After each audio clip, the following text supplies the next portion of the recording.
In the trendy part of town, there is a shop called the Cat's Pajamas, where patrons can meet and play with cats up for adoption, all while drinking coffee or tea. Often, several cats would sit or sleep in the storefront window, attracting the attention of passers-by, who would tap on the glass and make baby sounds at the felines, who would then pointedly ignore them. After all, it wasn't like they were offering food or anything, like catnip. In truth, the cats found the antics of these strange two-legged beings more annoying than amusing, which is why they liked to sit in the window in the wee small hours of the morning when the two-leggeds weren't around. 3 a.m. 3 cats sat in the window. They studiously avoided talking to one another. But, after all, cats can't talk. Or, at least, their vocabulary is rather limited. But cats can share emotions telepathically, something they were again studiously refusing to do. Hunter was a mixture of white and black fur, with a black smudge on her nose and beady yellow eyes, and she was indeed a hunter, watching the activity on the street, on the constant lookout for something, anything to chase, to capture, and consume. She ignored her companions, focused as she was on finding something to kill. Spooky cowered beside her, a small black cat with enormous wide green eyes. Everything frightened Spooky, especially those two-legged things that banged on the glass and made weird noises at him, which is why he sat in the window in the middle of the night when those two-leggeds weren't around. Although there were those noisy things with lights that went whizzing by on the road. And then there was Tramp. Tramp was a rescue cat, a bundle of disheveled gray fur with disarming blue eyes and a lousy attitude. Tramp was always in the window, looking out at the world he wanted to rejoin. He missed the freedom of the streets he had known as a kitten. True, you got fed in this place, but the grub wasn't enough. And there was never enough grub. Cats are always hungry. These were the cats who were sitting in the window when the other two-legged thing came. A thing that was different than the others. A thing that was scarier. It was tall and emaciated, with grayish flesh and incredibly long dark claws, and 2 red beady eyes that seemed to stare through you. Hunter immediately arched her back in frightened aggression, Tramp sidling up behind her to be out of harm's way, while Spooky shut his luminous green eyes, and pretended to be asleep. Hunter hissed at the thing, which hissed back at her, startling the terrified Spooky into making a loud meow. The gray thing went meow. The 3 cats sat frozen. Although they would have been unable to explain it, they instinctively knew that what they were hearing was somehow wrong. For what they heard was not the sounds made by a real live feline. Instead, what they heard was more like a metallic, slightly distorted recording of the sounds made by a real feline. It was counterfeit, unreal, But then, what stood on the street before them was not a human being, but a Fleshgait. Fleshgait, a shape-shifting paranormal entity which targets both humans and animals, consuming them, body and soul. They can mimic the voice and appearance of friends and loved ones, lulling victims into a false sense of security before they pounce. In natural or unnatural appearance, the Fleshgait is said to be a tall, emaciated cryptid with grayish flesh and incredibly long claws. The woods become deathly silent at their approach, and they are suspected of being responsible for many of the missing 411 disappearances. The Fleshgait stood facing him through the window, alternately hissing and meowing, while the three cats stared back wide-eyed, paralyzed by fear. But after a while, the thing went away. Still, the three amigos were in shock and stayed rooted in the window, although Spooky finally raised his head and began to look around. Yet the cat came back, except it wasn't really a cat. It was a cat in appearance, a slender, silver tabby which appeared to have been well cared for. Yet it had red eyes. Cats don't have red eyes, nor do their meows sound like a tape recording played through a set of fuzzy speakers. And this strange cat didn't have a tail, like it was a Manx cat. But it wasn't a Manx cat. Hunter, Spooky, and Tramp all fled the window, seeking a dark corner at the other side of the building, where they spent the night sleeping together, something they had never done before. Yet their sleep was uneasy, as they were troubled by dreams, or at least night visions, of the silver tabby crouched on the pavement outside. Night visions of pursuit, of consumption, of absorption, of death. The light of dawn was slowly filtering into the interior of the shop when the dozing cats heard, "Oh my! And who might you be? No collar, eh? Oh dear, what happened to your tail? Would you like to come in?" The voice belonged to one of the two-legged things that came to the shop during the daylight hours, and who fed them. They liked that. But who also fussed over them and was always making noise at them, something they didn't like. The front door opened, and the two-legged waddled in, the silver tabby, minus its tail, at her heels. Are you hungry?" the two-legged said, half turning towards the fake cat. And that's when it happened.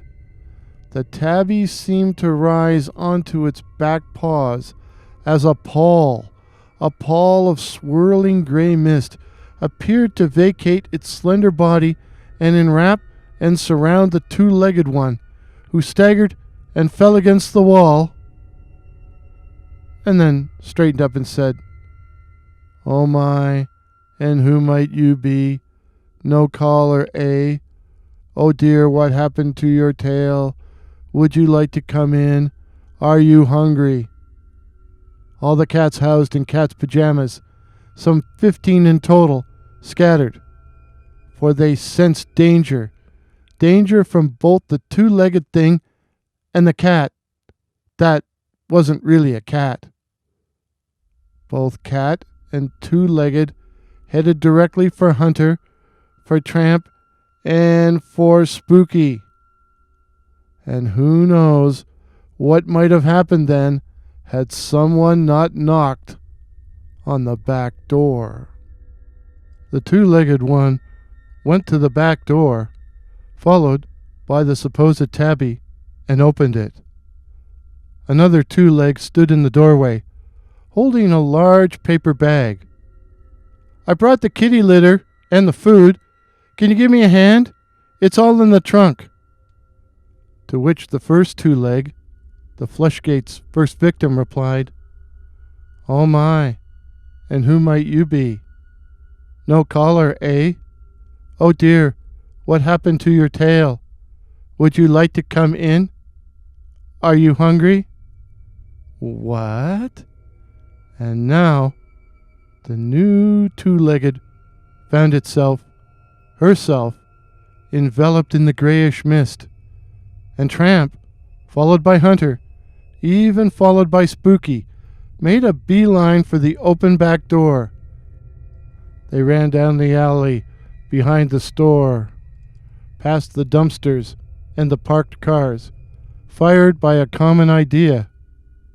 The precarious life of the streets was preferable to an encounter with that thing. The Fleshgait. So, were the three cats able to escape the Fleshgait? Well, I certainly hope they were able to flee. Caller?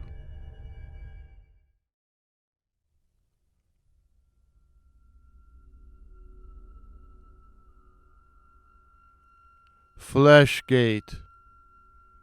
Fleshgait, a shape-shifting, paranormal entity which targets humans, consuming both body and soul.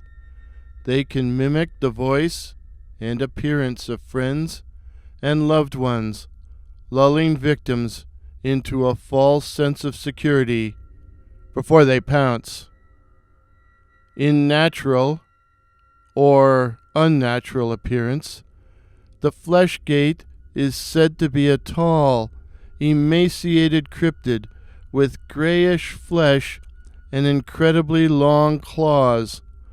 The woods become deathly silent at their approach, and they are suspected of being responsible for many of the missing 411 disappearances. I've never been one for the outdoors, and never had any interest in sleeping out in a tent in the woods. Nope. The closest I ever wanted to get to the wilderness was lying in a warm bed and reading one of Algernon Blackwood's Canadian horror stories. But the guys wouldn't stop bugging me, which is how I found myself up north, in the woods above Rat Portage, signed up for a weekend of camping under the stars. At least, Carrie and her friend Zoe were there. Michael and Luke had come for the fishing and were planning to spend the 3 days doing just that. But, as I am no fisherman, I decided I would hike the woods with the girls. Yeah, it would have been perfect. Except for Burton. Burton was a big, good-looking guy, a little fleshy but not fat. He was loud and aggressive and great at spoiling the mood. Or at least great at spoiling my mood.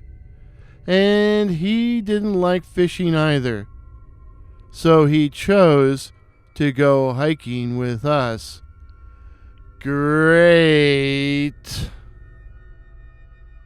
We arrived late afternoon the first day, and while the guys had their rods out right away, their fishing rods, the rest of us were left to set up camp. Guess who got to share a tent with Burton? Yeah. And he snores. And farts. I decided to sleep under the stars to get away from the hideous noise. I put my sleeping bag down by the remains of the still smoldering fire, lay down, and found I couldn't sleep. I could still hear Burton snorting. I could hear it as the woods had gone quiet, deathly quiet. I found myself listening intensely for what I couldn't say, and wishing that Burton would stop that noise.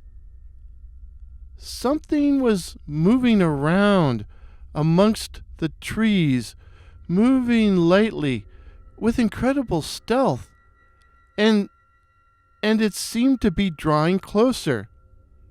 Damn that Burton! As the light from the smoldering fire died out, I caught a glimpse of something, a grayish blur moving through the shadows, flitting from trunk to trunk. Grayish? A gray alien? No. Too large, tall. I lay totally still, staring into the darkness, not even breathing. And then I saw 2 reddish pinpricks of light. Eyes? A pair of eyes? Looking at me? What was it? It was too tall to be a big cat, like a bobcat or mountain lion. And bears didn't have red eyes. At least, I didn't think so. The thing, whatever it was, continued to stare at me, and I know this is strange. It felt like it was reading my mind, reading my thoughts, literally pulling them out of my head. I shut my eyes in a vain attempt to block it out. And then I heard it. The thing was snoring. Snoring!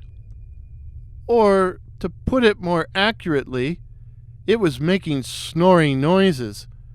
It was as if someone had tape-recorded Burton's buzzsaw and was playing it back. It was a good imitation, but it also had an unreal, metallic quality to it, a falseness I found jarring. But what manner of creature could mimic sound in such a manner? I wanted to get up, rise to my feet, and go and confront it, find out what it was, and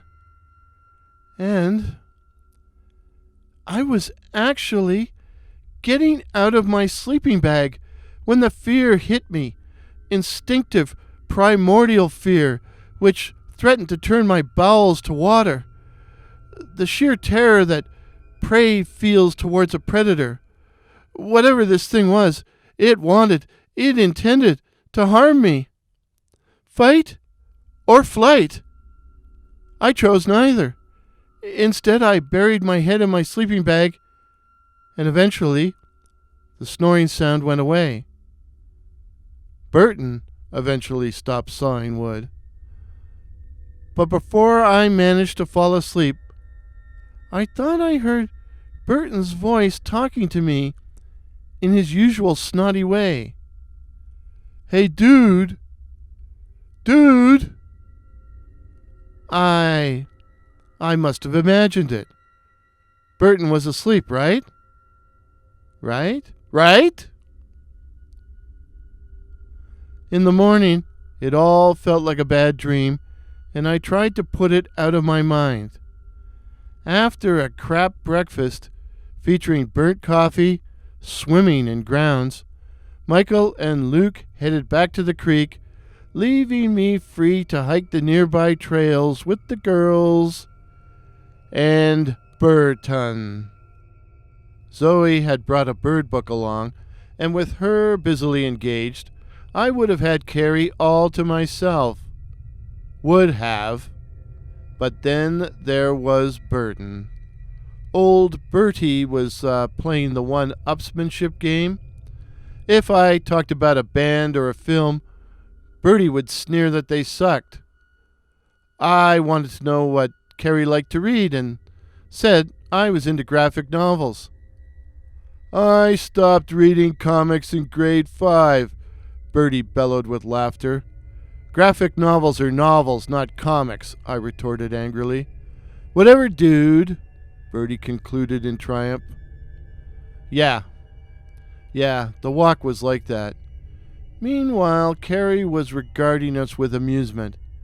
Go ahead and fight for my attention, you losers, you wankers. As if I'd have anything to do with either of you. Wankers. Maybe I should have gone fishing. We had been walking for about 20 minutes when Carrie started and said, Where's Zoe? This took both Burton and me by surprise. She was behind us. She was looking for birds, I said lamely. But where is she now, genius? Burton said aggressively, to which I answered, I don't know, Bertie. Where is she? I think we might have come to blows then. I had had enough of the fool and was ready to fight. But Carrie looked like she was about to go into hysterics. But where is she? She cried. None of us had seen or spoken with her for at least 15 minutes, so we rushed back along the trail looking for her, calling her name over and over again until we found ourselves back at camp. We tried texting her, even called her phone. Nothing. Zoe had completely and utterly disappeared, vanished. We went and got Michael and Luke and began an immediate search. Someone suggested Carrie remain behind in case Zoe returned and needed help, but Michael nixed the idea. We already have one missing girl, he reasoned. We don't know what we're dealing with, so if anyone stays back, it should be a guy. I volunteered. Anything to get away from Burton. They headed down the trail, yelling Zoe's name. I quickly gathered up extra wood for the fire, in case we needed to build a fire as a beacon for Zoe to follow, if she wasn't found before dark. That done, I sat down on my ass and looked through a graphic novel, while I waited, and waited, and waited. I heard them calling for quite a while, but eventually everything was silent. Silent. I mean, we were not that far from running water, and I could no longer hear even that. It was growing dark, too, way early, too early, so I relit the fire. I started when I heard someone call my name. Someone who sounded like Carrie. Looking up, I saw her standing at the edge of the trees, regarding me with an expression I couldn't read. Did you find her? I called out.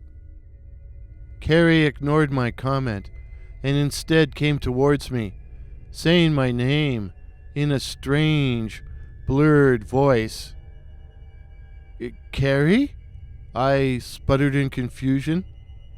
She had come up close to me, very close, very, very, very close, and had actually reached up and touched my shoulders, pushing me down onto one of the logs by the campfire and pressing herself up against me. Carrie? I started to say. This was something I had dreamed of, fantasized about, but I had never, ever really expected it to happen. And now, was I dreaming? Carrie put a finger to my lips, a finger ending in a designer fingernail as long as a claw, and whispered my name.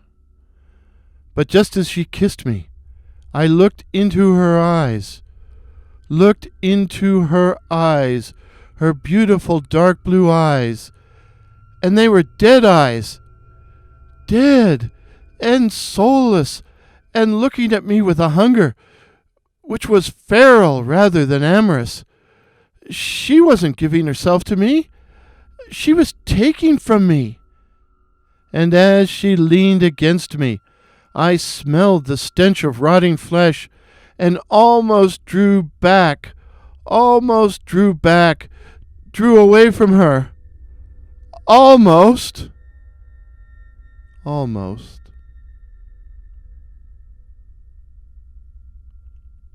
When it was over, she left me, and I lay upon the ground, satiated, but also disgusted and depressed.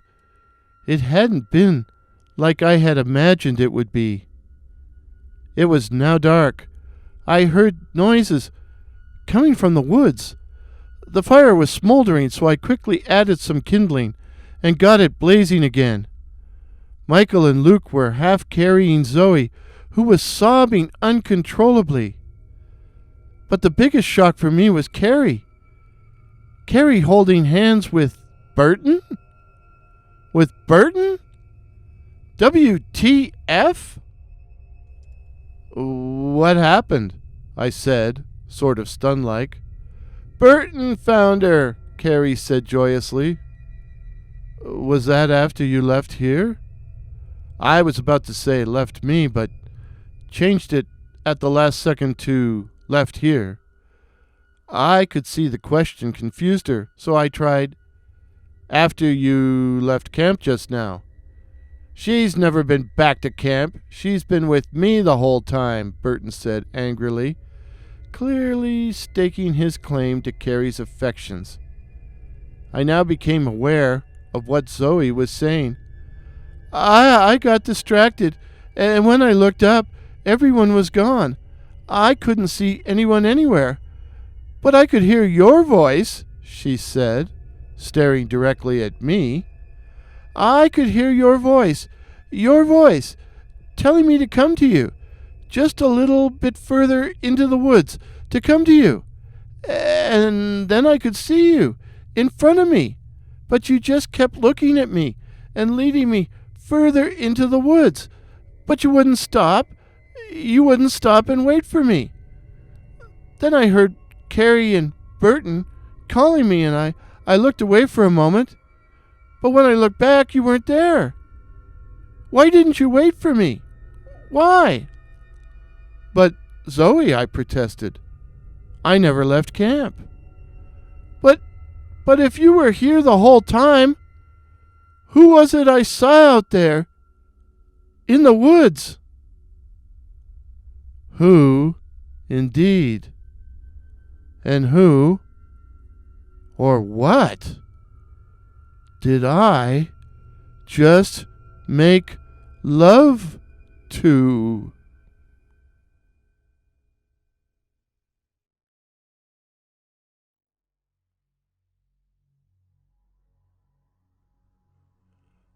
The Invaders.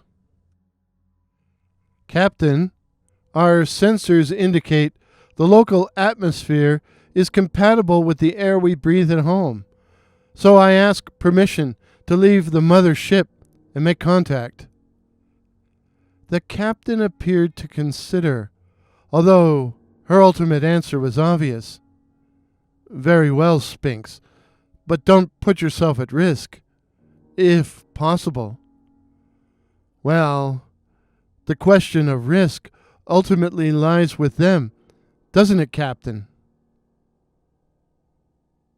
Spinks was glad to leave the cramped confines of the mother ship and to feel the soft, warm sand beneath his feet. The air was warm, too, and sultry, just like the air back home. Home. Home was a dying planet, and now in their quest for a new world, a new home, they had arrived here, a rich world with a compatible atmosphere and a wealth of natural resources, but a world which was, unfortunately, already inhabited. Inhabited by huge, primitive, bipedal entities which appeared to be prone to the crudest forms of violence. And so the question of the moment was how would they react to the arrival of newcomers, the arrival of the crew of the expeditionary craft? Well, Spinks was about to find out. Across the sand, Spinks could see a number of large burning fires, indicating an encampment of the bipeds. What would they do when they saw him? React with their usual violence? Probably. But there really was only one way to find out. Spinks was unarmed. He reckoned it would help him get away quicker, if it came to that. He approached the encampment as quietly as possible, keeping to the shadows until the smell hit him. The smell, meat, cooked meat. Instinctively his nostrils flared and his mouth began to water. Fresh cooked meat. Fresh cooked meat after months of eating dried space rations. Spinks felt his head start to swim. And then the biped grabbed him. Spinks attempted to struggle and somehow wiggle free from the arms that held him. But it was impossible. Impossible. The biped, which was one of the smaller ones, a child perhaps, the biped was too strong. And so he quit struggling and resigned himself to fate, resigned himself to death. The biped held Spinks to a bare, sweaty, and rather odorous chest. Spinks felt a rumbling and heard a loud braying noise, which he realized was the thing laughing. Over the next few minutes, Spinks was alternately pummeled and caressed. He forced himself not to go into defensive mode, forced himself to relax, and confined his reaction to a gentle murmur which he hoped would calm the biped. It didn't really work. The biped suddenly began to run, and to his horror, Spinks realized it was running towards a large campfire. Was it going to throw him on the fire? Once more, Spinks resigned himself to his imminent immolation. But instead, the young biped knelt down next to a platter bearing hunks of warm meat. Warm, cooked meat.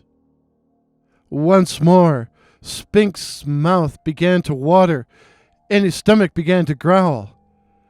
But he was in luck. The young biped took a stick and, with the sharp end, speared a piece of the cooked meat and held it out to Spinks. He didn't hesitate. Didn't hesitate at all. But Spinks had hardly swallowed the tasty morsel when he found himself seized by another pair of arms. Longer arms, stronger arms. This biped was much larger and had a more powerful scent. He mauled his captive, and again Spinks willed himself to go limp, while resigning himself to death. But then the smaller biped grabbed one of his legs, and he felt he was being torn apart. So without thinking, he lashed out, forcing the larger one to drop him. Spinks ran off into the darkness, planning on a mad dash to the safety of the ship, when something landed in the sand beside him. A piece of cooked meat. Spinks's brain told him to run, but his stomach said, "Stop! Blame too many months of dried space rations." Spinks gobbled it up like an animal, then took a quick look over his shoulder to see if the bipeds were chasing him. But what he saw amazed him. A mob of bipeds stood around the fire, all of them staring at him. They were gesticulating and making loud, horrid noises. Horrid, but Sphinx was sure they weren't meant to be threatening. Some were holding out pieces of meat on the end of sharp sticks or knives, while a few tossed tasty morsels his way. Were they trying to lure him back? Lure him back so they could entrap him, even kill him? Or did they have friendly intentions? Sphinx was both hungry and scared. He didn't want to die, but he knew he had to learn the biped's intentions, even if it meant sacrificing himself. And so he went back. The small biped he had initially encountered ran forward and seized him and held him tight. But the pair found themselves quickly surrounded by the others, all of whom wanted to touch Sphinx, and hold him. Sphinx found himself being passed from hand to hand, and most of the hands were gentle, with fingers bearing tender victuals. Sphinx found himself eating too much. His head began to get heavy. It was too much excitement.